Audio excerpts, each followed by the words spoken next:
Welcome. Please subscribe, thumb up the video, share it to your social media. This is a fan theory for the show called From.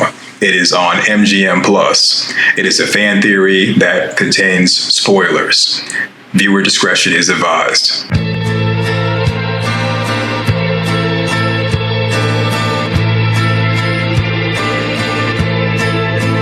Hello, hello, hello. Welcome. It's showtime. All right. Thank you for being a channel member. Thank you for all channel members, past, present, future. Thank you for those watching from the clouds. Salute, salute. Please subscribe and click that bell, thumb up the video, and share it everywhere, including your YouTube community tab. Father Khatri explains the importance of nailing the window shut later on when he takes a walk with them. But here is the part where Father Khatri is explaining that when it comes to choosing where you want to live, if you pick the town, it's best to kind of look at the house that you're going to be living in so you know what kind of choice you're making. Julie wants to go too to look at the house. They tell her no, stay back with Ethan. And they're somewhat treating her like a child, which I think that's what kind of goes into the idea of Julie feeling like she's being treated like a child. She wants to be treated like an equal because she's been like an equal this whole time. And that kind of further has her think about or decide to be in Colony House when it comes time to choose. Oh, wow. Jade, he's still thinking that it's a game. Playing around, going in. Even though it's a diner, they also have a potluck / buffet style for the meals. And you got people in the background. So people have more than likely been here a long time and they've just accepted their fate. So the process that they have to bring in new people is somewhat effective because they don't really have anyone who's mentally insane that's causing a disturbance. People are acting normal, having regular conversation, eating and just kind of living life. Like Donna's going to tell Boyd later on that even though it's a nightmare, the people of Colony House, they enjoyed Colony House and From better than life on the outside world because people were not mean to each other. They all worked together. Nobody was trying to take anyone else out. And there seemed to be little or no crime. So Jade, he's breaking the line, causing a disturbance. This is where he meets Tien Chen Lu for the first time. She hits him upside the head. So fun fact, Tien Chen was not in episode 1 or 2. This was even though she's main cast, this was the first time that she was introduced on the series. And that is her being introduced as the Dragon Lady. Got a back and forth between Sara and Nathan. Sara told Nathan that she left the door open. That took out Kenny's dad, his caretaker. She didn't really mention that she's the one that took out Toby. And that the voices told her to do it, and that's how you're going to go home. Well, guess what, Sara? Guess what? They told you were going to go home, and guess where you are right now? Guess where you are right now? You're still in Fromville. That should have been the hint that you're not going to be going home when you do something they want you to do, because if that was the case, you would have already have went home. You're still there. And Sarah's going to continue to listen to him later on when she gets the message on her arm to kill the boy. Nathan's like, I thought you were going to stay home today. Sarah's like, no, she wants to help people. She wants to help. You want to help now? Now you want to help? You wasn't helping last time. Okay?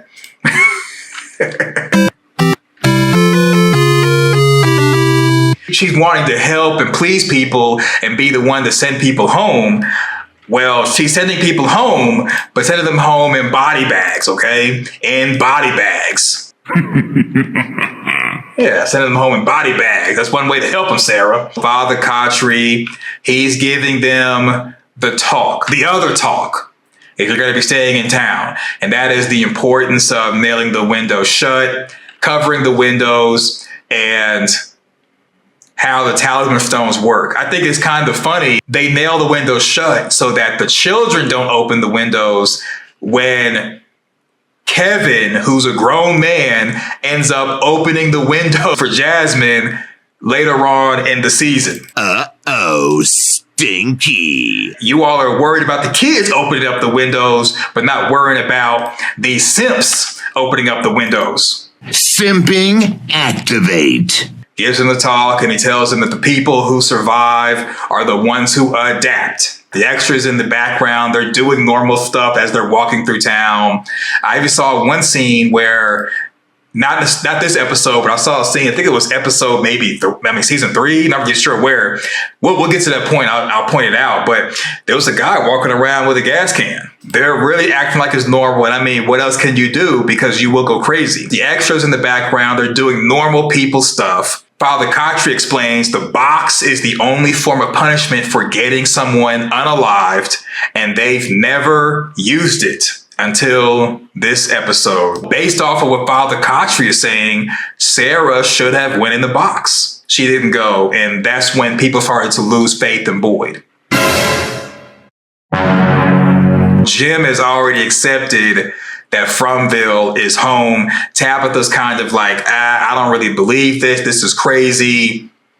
So they kind of have somewhat of a split between the two as far as accepting and not accepting. Jim is more susceptible to accepting Fromville because Tabitha had the house fall on her. And then I think also subconsciously he knows that as long as they're all in Fromville, they all get to stay together. Whereas Tabitha, she wants to escape and go back to the real world and more than likely move on with her life.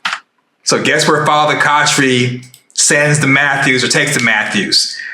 The Matthews are being shown Frank, Lauren, and Megan's home. What the heck? If you haven't had a chance to do so, go ahead and smash that like button. Thank you very much. Thumb up the video, smash the like button, subscribe, click the bell, ding the bong, all that great stuff. So it's almost like it's a one child leaves Fromville, another gets brought in to replace that child. The Matthews are moving into Frank, Lauren, and Megan's former home, and they're going to go up into the aftermath. And I think that eventually the Matthews had to either clean that room or they just don't go in that room. And that's their existence. If you get trapped in Fromville, they more than likely are going to give you a home that someone lost their life in, and you're going to have to clean up stuff. They'll take care of the bodies. You take care of the blood. Tabitha's looking around. Okay, it looks cozy. It looks cozy. Okay. Comfortable. I can kind of get used to it. It's not that bad. It's not that,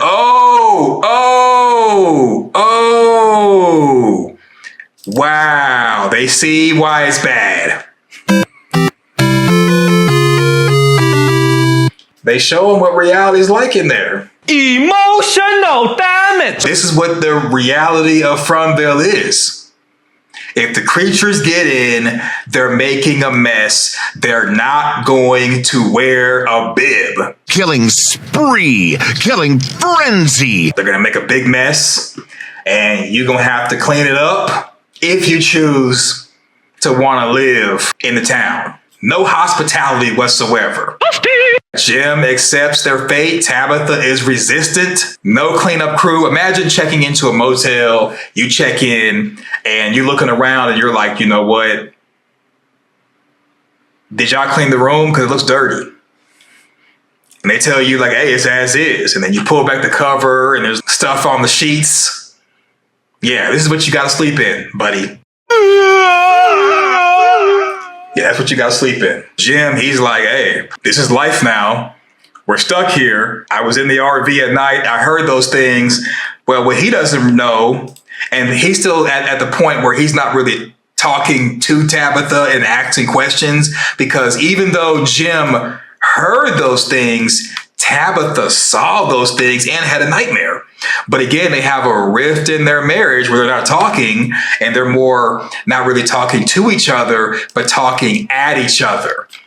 Just talking at each other, and that's the reason why heading towards a divorce. Yikes.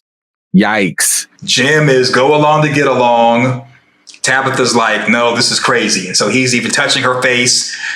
Y'all together, but not really together. Frank and Boyd, they have a walk where Frank was wanting to show Boyd something, and Frank shows Boyd Megan's favorite spot and wants to be buried next to Megan and Lauren. And Boyd accepts. And Frank says that he wasn't always like this. Fromville made him like this. It made him soft. It made him drink. It made him stressed out. To me, that's the difference between good leaders and bad leaders, because even though you're going through something, that doesn't really give an excuse to let yourself go. So when I was an Army officer, we went through stuff. During deployment, we went through stuff.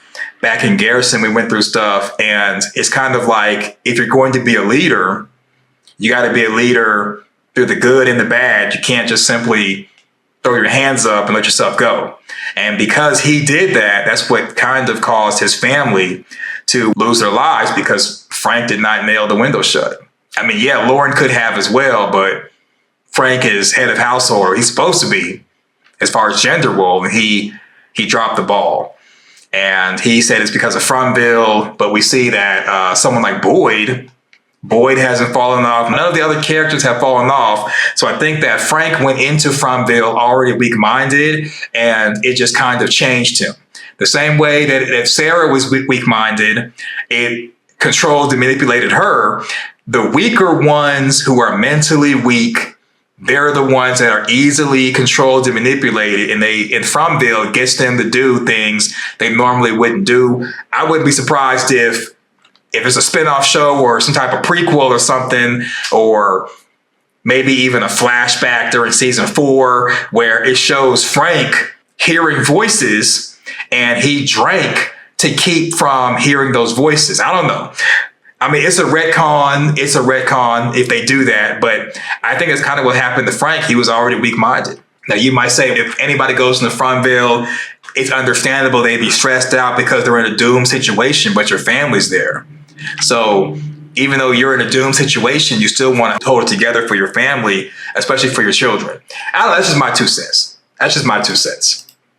And so Boyd agrees to let him be buried next to Megan and Lauren. Julie, seeing the community aspect, makes Ethan crutches while Fatima looks on. It seems like Ellis was really good with his hands in season 1 when he wasn't being a bully to Dale. He's the artist. Because normally you would think that someone like Christie, who's over the infirmary, would make a crutch for him. But no, it's Ellis. I'm pretty sure Ellis was probably doing other stuff with his hands. I think it's kind of a missed opportunity to not have Ellis as like the handyman going around fixing stuff and working on stuff, especially season 1, and they could have developed that later on in the series. It's kind of a shame because Ellis's character has somewhat took a back seat to just be support for Fatima, and that's kind of like his extent of his character, which is good, and became someone for Fatima to save, just so they could have kind of like a reciprocation in season 3 when he somewhat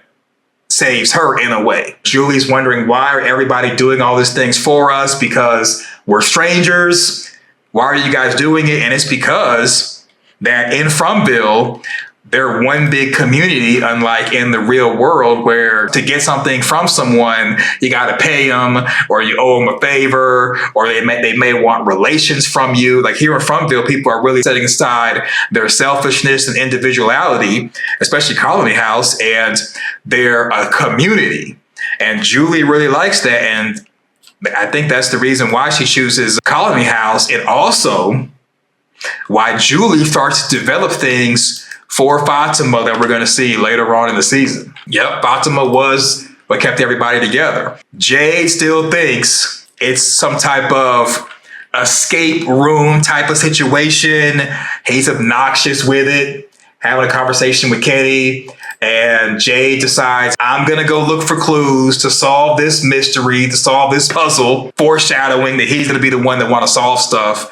And he leaves Kenny to go do that. And then here comes Christie. Christie's somewhat leading Kenny on, but I mean, they're trapped in Fromville. So she wasn't thinking that she was going to see her fiance again, but she does. So Kenny thinks that he's got a girlfriend. You got nothing. Okay? You got nothing. Simping activate. It is what it is. And fun fact, so Christie was originally going to be Kenny's love interest, but she asked the creators to have her character be queer, and that's what made them write Marielle onto the show. Because Jim even remarked that, hey, what's the likelihood that Marielle would be on the bus that comes into Fromville out of all the people? And it's because the creators, according to the actress that plays Christie, because she asked for the character to be queer, they wrote Marielle into the show and had her come on the bus, and they made that remark to kind of like make it seem like it's some type of mystery or whatever, or to acknowledge to us, the audience, that the likelihood that they came into Fromville separately, but they're together. The actress who played Christie just wanted the character to be queer, and they had to give her another character to play off of. They just couldn't have one of the extras be that person. So they brought an actual character in to develop and have a whole storyline with that, based off of just knowing that from the MGM Instagram, that's the reason why Christie's character and Marielle's character took a back seat season 3, because the creators weren't really planning on doing that, but they made the accommodation. So if you think about it, if you did not have Marielle on the show, it more than likely would have been Julie, Randall, and Christie in the lair, not Marielle, Randall, and Julie. Because it would make more sense if you did not have Marielle as a character, but you had Christie there, and you had Christie, Randall, Julie. Narratively, it would make more sense for that. I digress. I didn't choose this life chose me. Victor is again pace counting. While he's pace counting, Ethan comes up, asks him what he's doing, says he can help. Victor's dismissive. He doesn't like anybody new. Only person that he likes is Julie. Ethan mentions the boy in white, and that's what makes Victor take interest in Ethan and now wants to be Ethan's friend, because the boy in white is Victor's friend. And that's when Victor starts to warm up to Ethan being a friend. And in the next episode, that's the reason why Victor shows Ethan the faraway tree, one of three faraway trees total. Julie comes up. She's like, don't talk to him. He's a whole weirdo. You're always talking to weird people. But that's okay.